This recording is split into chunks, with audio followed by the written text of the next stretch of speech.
Hi, welcome back to my channel. I thought I would do a brief WIP and Chat working with Girl Reading. It's a Diamond Art Club painting, square drills, and what I will do is in the thumbnail I will incorporate the actual picture of the image. And I'm not going to do a long one. I think I might just work on these birds here and the top part of her hair, maybe a little bit more of her hair. But I wanted to show you something really quick.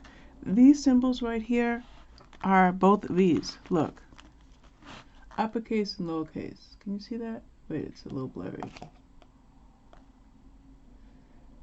Well, I can't get it to focus, but I'm going to have to really be careful putting these drills down. I don't understand that. They could have put an X. There's no X in the drill field, so they could have put an X. But we're going to dump some drills in the tray, and I will probably use a 4 multi-placer. Find it. No, actually, I think I'll go with the 7. I'm going to use the 7 multi-placer. I got these from Amazon.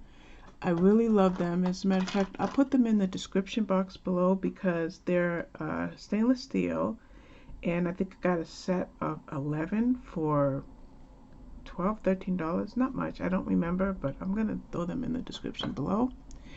So I thought while I was working on this, I could talk about my journey, especially with regard to, okay, see, I already forgot which one I pulled out. I pulled out the lowercase v. My journey with regard to my mental health issues and my trouble with trusting people with regard to social media. I know I said I was going to multi-place, but I grabbed the single place right there. I put up a video about a few weeks back. I called it removal because I was blacklisted from not just Zoom, where people who I thought were my friends, but some of the groups that pertain to my newest hobby, which is cross-stitching. I don't know yet if I feel comfortable enough doing a WIP and Chat while I cross-stitch, but we'll see. We'll see if I can do that. And so it hit me pretty hard, and that's why I said that I wanted to talk a little bit about mental health with regard to social media.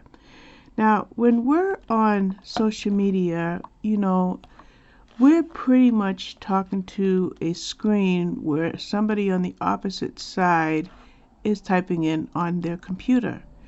And the question that came to me was, to my mind was, you know, why did I allow what happened to me affect me so badly? It's just, quote unquote, social media. It's just people on the opposite side of a screen.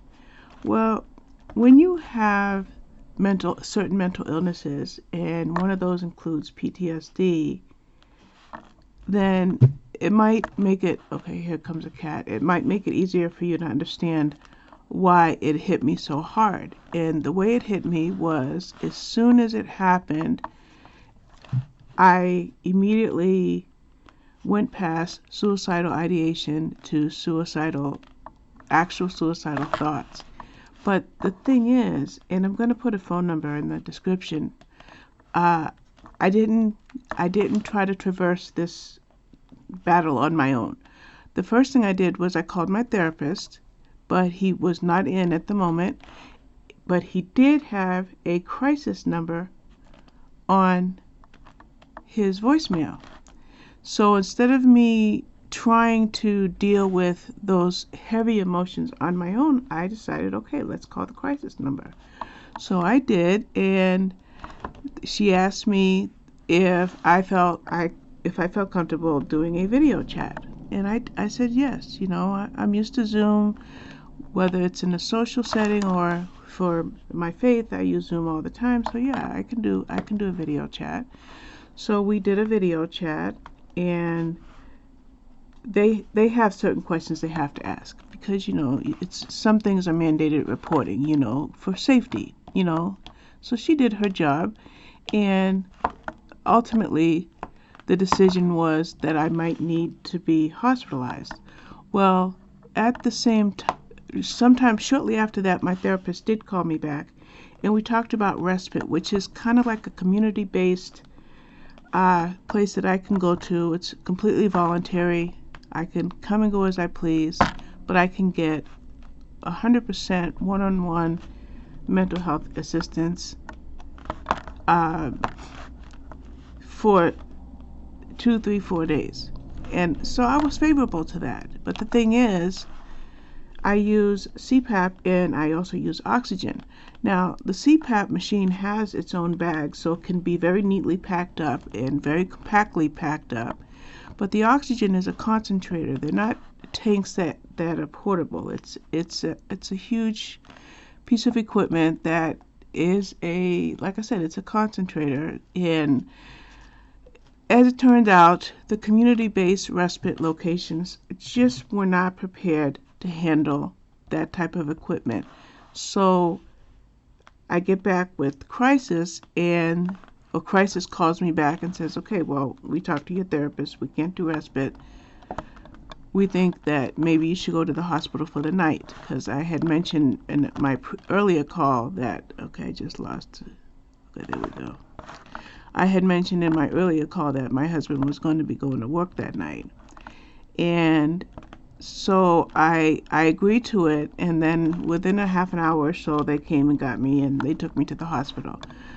I don't know if she was worried that I would not agree to go in, but once I got there, I found out that I had very few autonomous decisions. Everything was going to be decided for me, and the reason why is their aim was safety. It was my safety. So I spent a few days there, and on day 2, they said, oh, we have to do a mandatory COVID test. It's just routine. I said, sure. I was just tested for COVID a week ago. They said it was negative. I have influenza A. Well, lo and behold, no, I definitely had COVID. I probably had it when I went to urgent care the week before. So they put me in a room where I could be isolated but also have access to CPAP and oxygen, because those machines are very important for my health. So now I'm here and I'm not getting any answers about where do we go from here. You said I could come here overnight. My husband's home. He'll take a couple days off if he needs to. Let me go home. And that wasn't an option. So by day 3, I said, listen, nothing's being done. I haven't seen a doctor. I haven't spoken to anybody. Like I hadn't seen a doctor for that hospital. I hadn't talked to my therapist, nothing. So I explained to them, how I felt, what happened, and how I was feeling at that time. And I did come home that day. That was on a Monday. So meanwhile, I spent about a week and a half of feeling up and down, up and down, up and down. And while I was feeling that way, I was watching my YouTube channel lose 10 subscribers, which, by the way, I'm back to where I started from 2 weeks ago. So I did get my subscriber count back. But I lost those subscribers. But what's more importantly is I lost friends. Now, if we're going to talk about mental health, we have to understand that everybody's battle is different. None of us go through the same thing, whether it's emotion, whether it's reaction, whether it's decision making. We all have fight our own battles. My battle is made a little bit harder because of the level of my depression and bipolar to where I think about suicide. So all I want to say on that note is from day 2 in the hospital, those feelings left. I didn't have those feelings anymore. And I haven't had them since. And one of the things that really, really helps me, and this is what so a few days later I had my regular appointment with my therapist. And I just wanted to talk about what happened. I cried. I had this, that, blah, blah, blah, all that negativity. And he's like, no, yes. He's like, yes, we'll talk about it. But we also want to talk about some positive things. And that's the positive spin I'd like to put on this WIP and Chat. And what makes me the happiest is my connection to my family. And he knows that. My therapist knows that. So he wanted me to somehow that week find a way to interact with one or two of my grandchildren. Well, with COVID, that's just not happening. But somehow in that week, I saw 5 grandchildren. 3 came by, and 2 I babysat. So that was kind of funny. That's the thing that Mark thought would help me the most, is to interact with my grandchildren. And then the other 3 other of, whoops, I just moved the camera. 3 other of my grandchildren I see on video chat, because one of them, Kaya, who's 8 years old, is playing Animal Crossing, and we started playing together. So at least 4 or 5 days a week, probably 5 days a week, Kaya and I do these extended video calls. And while I'm video chatting with Kaya, I get to see her sisters, Ava and Mia. So I went from being sad and forlorn and hopeless and helpless to having contact with, how many is that? 3, 4, 5, 8 of my grandkids. And so I was so excited when I had my next appointment with my therapist. I said, Mark, what did you really want me to do to put a different spin on my emotions? He said, I wanted you to be around your I wanted you to be around your family. Well, guess what? It happened. Speak it into existence. That's something one of my kids says. I got to be around my family. Yes, the visits were brief. Well, at least one of them was brief, but I got to be around my grandbabies. And that is where my hope lies. My hope lies in God's kingdom. Don't get me wrong. I am a religious person and I have faith in God's kingdom.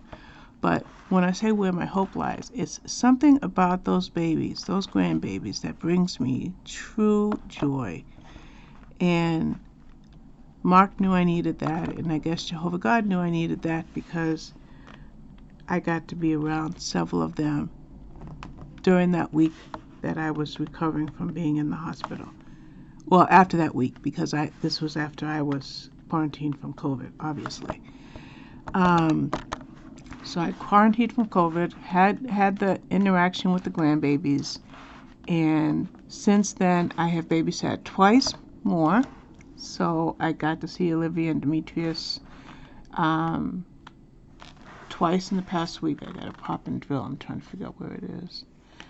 And I talk to Kaya not quite every day, because I'm a napper. I'm very tired. I have serious fatigue issues. So we do miss a day here and there. But for the most part, I talk to Kaya just about every day on video. And we play in the game together. Ava and Mia come in and say hi to me. Their ages 2, 6, and 8. So Mia will come in and talk to me. Ava will just look at the camera, the 2-year-old. She's not really talking to me right now, which is kind of cute. So now, what about social media, and why didn't I just leave social media altogether? Well, I couldn't leave social media altogether because I am a book blogger, and because I'm a blogger, I post my reviews on various social media platforms, and that ultimately helps to promote the books that I'm reading and reviewing. And if I were to have gotten rid of Facebook and Instagram and all that, I would have cut off my nose to spite my face. So how do I deal with my mental health and still be connected to social media without being too interconnected with the negativity that brought me down? Well, I'm focusing on individual friendships and relationships, not community friendships and relationships, individual friendships and relationships.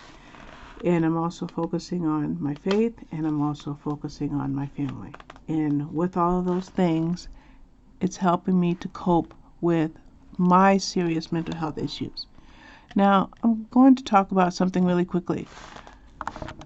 Sometimes people will say good riddance, so long, farewell, and just go on with their lives. And it took me to the hospital, because that was a trigger for me. And when I get triggered, it's something that I deal with on a daily basis. The suicidal ideation becomes something that's more real to me. And not saying that's a coping mechanism, because nobody should use suicidal ideation as a coping mechanism, but it's a reaction that I have to being triggered. So what I have to do is remember something. Why is this drill acting silly? Something that my therapist said that after my hospitalization is positive. Being mindful and finding positivity. And so I think about that, and I think that, when people have serious mental health issues, whether it's depression, anxiety, the suicidal ideation, the suicidal acts, the wanting to go to sleep and never waking up again, and all of that, they need something positive. And for me, positive is faith in family and friends. Faith, family, and friends. My faith is very important to me. My family is critically important to me. And my friends are important to me. And so I need to work on cultivating those individual relationships and letting the big social media environments go, because all they do is break my heart. Now, without going too much into what happened and making this video negative when I wanted to be a positive one,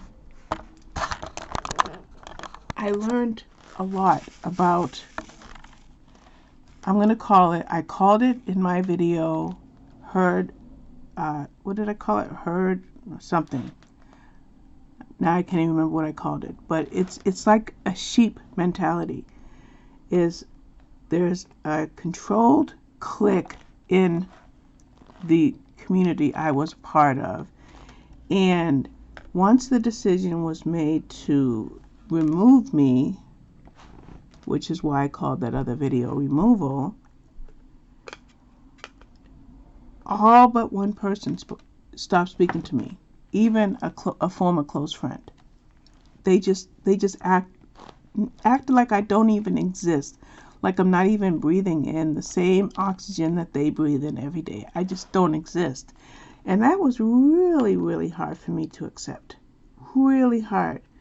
And one of the reasons that it was hard is, of course, it hurt my feelings. I mean, I'm only human. But it was also hard because I love cross-stitching, which I know I'm diamond painting right now.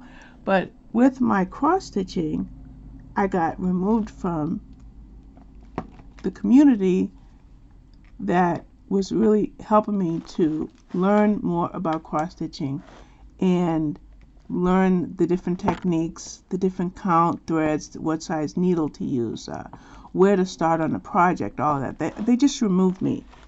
And that hurt. That smarted. That was a very, I call it cruel, because I can understand that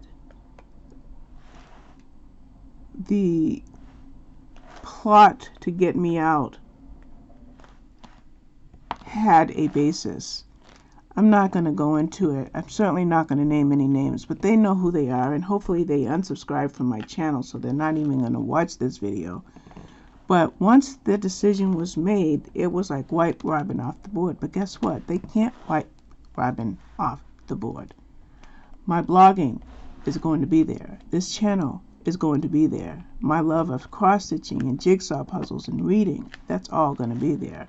My family, that's going to be there. My faith, my relationship with God, that's all going to be there. They cannot take any of that away from me. So when you struggle with mental health and relationship issues, one thing that I have been encouraged by my therapist is values. Being around people who share your same values. And of course, hindsight is 20/20, because there were red flags all over the place, and I refused to see them. I felt like I fit in, but guess what? I didn't fit in. But where do I stand now? Well, it's been a few weeks, maybe going on 3 weeks, and I am happy, happy, happy. My stitching is going marvelously. As a matter of fact, when I was in that Zoom situation with these people, I had 10 projects. Now I have 12 with 6 on the line. I mean, not on the line. 6 coming up in the next, depending on what my wheel, I use a wheel app on my phone. I have plenty of cross-stitching to do. My jigsaw puzzles, definitely going to get back to the rainbow series that I was working on. My reading, it's slowed down quite a bit, significantly. I think I've read maybe 15 books this month versus reading 50 or 60. But I set up my March TBR. I set up my March Madness for cross-stitching and also my March Madness for reading. So when you deal with depression and anxiety, always remember that you want to find something in your life that makes you happy and that brings you joy. And when you're involved with a group of people, try to remember that you want to be with people that share your same values. And one thing that I noticed, like with me and that Zoom community, was everything I said and did was judged. And we should be living in a judgment-free world. And another thing is, because I am a rapid learner and a very, like a sponge that absorbs everything, I not only had a lot of questions that would come up during the Zooms or in the chats, but I would also share my knowledge or my newly found skills with others. And guess what? My opinion was not warranted. And there were things said when I was present every day, but again, those were red flags that I was refusing to acknowledge. So where do I stand now? Let's see. I haven't diamond painting. I had not diamond painted since the end of September, but I started Go Reading, the one I'm working on now, and I love it. I'm talking to my friend Fashawn every day. Pray for her, please. Really, really pray for her. I am talking to Kaya almost every day on video. Get to see Mia and Ava. I've seen Olivia and Demetrius a few times in the last month. And I am trying to cultivate other personal relationships with people who share my same values. So when you fight with your mental health, think about that. Think about your value system. Think about not judging. Think about having compassion for people who suffer in ways that maybe you don't. Like, I don't have severe anxiety, but I do have severe depression. So try to be considerate of those people that you're around who suffer from different things that may break them. And also make sure that when you're not judging people and you're not being critical of people or shaming people or judging people, you're doing something that brings you joy but also brings joy to those who you are around. Now, did I look anything up on Google Did I look at my therapy notes that I take when I meet with my therapist weekly? Did I do any of that in preparation of this video? No.